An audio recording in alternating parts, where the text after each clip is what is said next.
Good morning po sa lahat. Lilinawin ko lang po yung salitang nagtatanong lang at saka doon sa pinagdududahan. Yan, kasi maraming nalilito diyan eh. Imbes na tinatanong lang, iniisip nila na pinagdududahan na daw sila.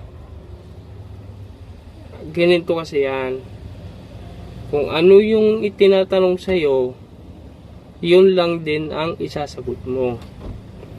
Wag na yung paiba-iba yung isasagot mo doon sa nagtatanong sa'yo. Bibigyan kita ng halimbawa. Halimbawa, ako ay nasa bahay. Nilagay ko ang pera ko sa lamesa. Ngayon, nawawala yung pera ko sa lamesa.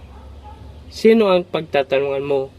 Siyempre, yung nandoon sa loob ng bahay. Kung saan mo iniwan yung pera.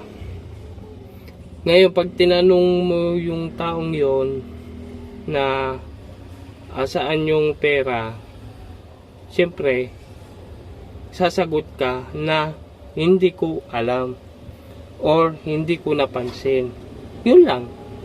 Wala ka nang ibang sasabihin na iba. Kasi yun lang naman talaga eh.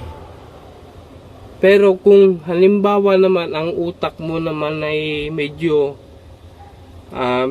advanced, yan, kung tawagin.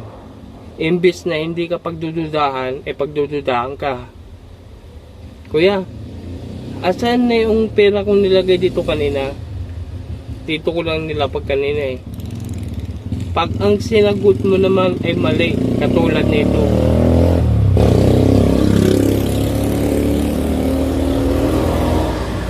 Ay hindi ko alam. Hindi ko napansin. Baka sa iba mo nilagay. Tsaka bakit sa akin mo tinatanong di naman ako kumuha nun. Oh.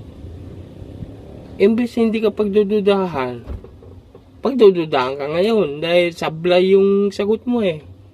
Ang layo ng sagot mo. Kailangan, oo, hindi lang. Yung lang ay sasagot mo, napakadali. Huwag ka na magdadahilan.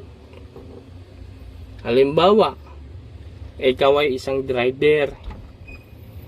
Maglilinis ka ng makina. Siyempre, kailangan mo ng gasolina. Yan, gasolina. Bumili ka ngayon ng gasolina sa gasolinahan ng 1 litro. Siyempre, nakabili ka na.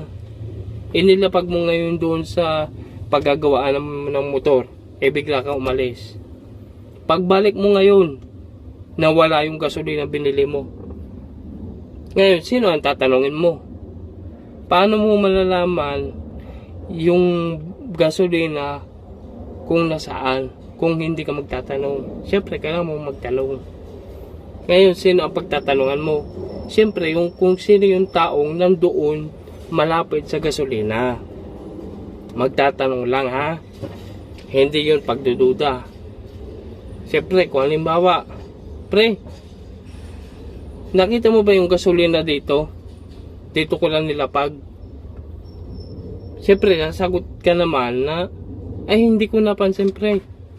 Baka sa iba mo na ilagay. Pero kung ikaw advance naman na pag-iisip mo, ganito naman ang isasagot mo. Pre, hindi ko alam, hindi ko napansin. Tsaka bakit sa akin mo itatanong, hindi naman ako kumuha. Imbes hindi ka pagdududahan ka. Ngayon, nandun napapasok yung pag-iisip mo na pinagdududahan siguro ako na ito. Imbes hindi ka pagdududahan ka. Ang layo ng sagot mo eh. Nagtatanong na kung nasaan yung gasolina. Ngayon, sasabihin mo, hindi mo alam kasi hindi ikaw kumuha. Ang layo. O hindi lang naman eh. Kung nakita mo lang, o hindi. Yun lang naman eh. Pinalayo mo pa yung isasagot mo. Imbes hindi ka pagdududahan ka ngayon. 'Di ba?